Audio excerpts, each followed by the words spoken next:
जय माता दी दोस्तों, हमारे YouTube चैनल पे आपका हार्दिक स्वागत है। वीडियो शुरू करने से पहले आपको ये बता दूं, अगर आप पहली बार मेरी वीडियो देख रहे हो तो आप इस चैनल को सब्सक्राइब करें ताकि मैं जो भी वीडियो अपलोड करूं वो सबसे पहले आप तक पहुंचे। सब्सक्राइब बटन के साथ में बेल आइकन भी है, इससे आपको तुरंत नोटिफिकेशन मिलती है अगर आप बेल आइकन को भी प्रेस करते हो। और आज की वीडियो में मैं आपको ये बताऊँगा कि सपने में सवारी दिखना, इसका क्या अर्थ होता है, इसका क्या मतलब होता है।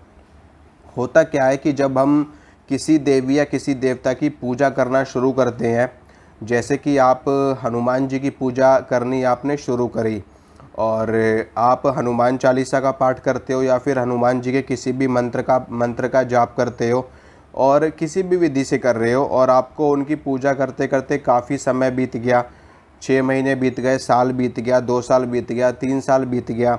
इस तरीके से आप उनकी पूजा लगातार करते जा रहे हो, लेकिन आपको कभी कोई संकेत नहीं मिला, कभी कोई लक्षण नहीं दिखाई दिए, बस खाली आपको थोड़ी बहुत अपनी बॉडी में सेंसेशन फील होती है। तो होता क्या है कि कई बार देवी देवता हमको संकेत नहीं दे पाते। उसका कारण क्या होता है कि उसका कारण ये होता है कि हमारे घर पे अगर किसी ने कोई तंत्र कर रखा है या घर की जो शक्तियाँ होती है, घर की दहलीज जो होती है, अगर उस दहलीज को बांध दिया जाता है तो कोई भी शक्ति हमको संकेत नहीं दे पाती। और उसमें क्या होता है कि जो तांत्रिक लोग होते हैं या जो अघोरी लोग होते हैं या जो बुरी प्रवृत्ति के लोग होते हैं, वो इस तरह का कर्म करते हैं, आपके घर की शक्तियों को वो बांध देते हैं और कोई भी शक्ति आपके घर में प्रवेश नहीं कर पाएगी, चाहे आप कितनी भी पूजा कर लो, कितनी भी साधना कर लो। और इसी कारण से देवी देवता भी संकेत नहीं दे पाते। अब जब उनको कोई भी मौका मिलता है, क्योंकि कुछ कुछ त्यौहार ऐसे होते हैं, कुछ पर्व ऐसे होते हैं जिसमें शक्तियाँ स्वतंत्र हो जाती हैं, जैसे कि होली का समय, दीपावली का समय और ग्रहण काल। ये तीन काल ऐसे होते हैं, ये तीनों समय ऐसे होते हैं जिसमें हर शक्ति स्वतंत्र होती है। ठीक है, चाहे वो भूत प्रेत हो, चाहे वो कोई देवी हो, चाहे वो कोई देवता हो, शक्तियाँ पूर्ण रूपेण स्वतंत्र होती है। वैसे तो देखिए ये सब ईश्वर की ही लीला है, उनकी लीला कौन समझ सकता है। तो शक्तियाँ स्वतंत्र होती है इन दिनों में, और इन दिनों में जैसे ही उनको अपनी स्वतंत्रता का आभास होता है, वो तुरंत अपने साधक को, अपने भक्त को अपना परिचय करवाने लगती है या फिर किसी भी तरीके से संकेत देने लगती है। उन काफ़ी सारे संकेतों में मैंने आपको पहले भी उनके संकेत बताए हैं, काफ़ी संकेत आपको मैंने बताए हैं। तो उन संकेतों में से एक संकेत होता है कि सवारी के रूप में सपने में दिखाई देना।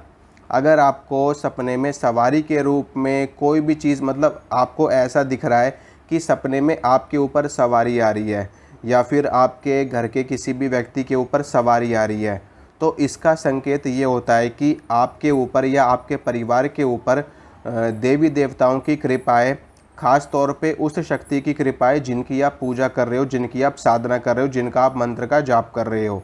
तो ये सीधा सीधा सा इसका मतलब यही होता है कि आपके ऊपर आपके इष्ट की कृपाएँ जिसकी आप पूजा कर रहे हो, ये होता है इसका मतलब।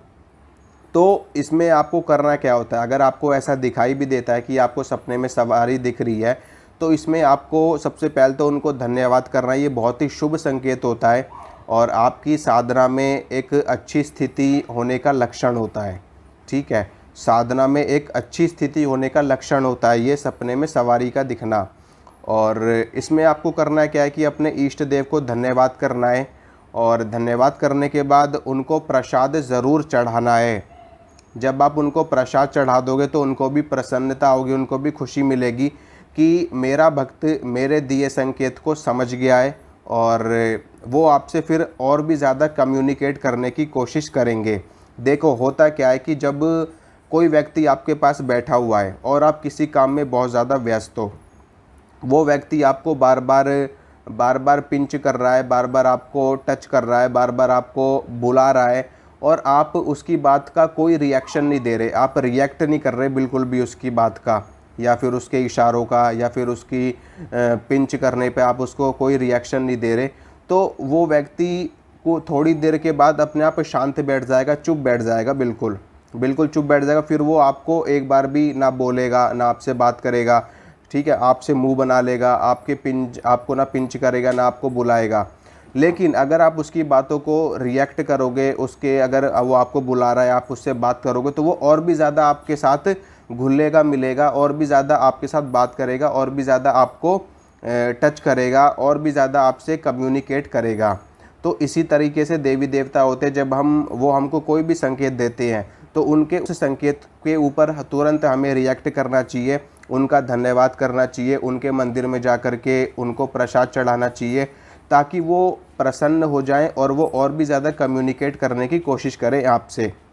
देखिए, शक्तियाँ बहुत ही ज़्यादा सूक्ष्म होती हैं, ठीक है।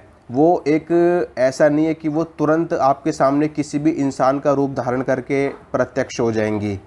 बहुत ही ज़्यादा बिरले साधक होते हैं जिनके सामने शक्तियाँ एकदम सास्वरूप आकर के खड़ी हो जाती हैं, नहीं तो वो किसी न किसी माध्यम से ही आपके साथ कम्युनिकेट करती है।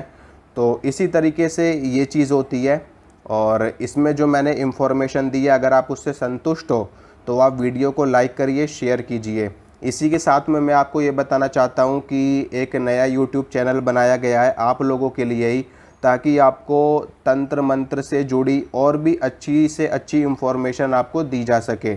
और उस चैनल का लिंक मैं डिस्क्रिप्शन में डाल दूँगा, और आप उस चैनल को भी सब्सक्राइब कर लेना और बेल आइकन को भी दबा लेना, ताकि वीडियो डलते ही तुरंत आपके पास नोटिफिकेशन पहुँचे और आप वीडियो को देख करके अपने ज्ञान को बढ़ा सकें।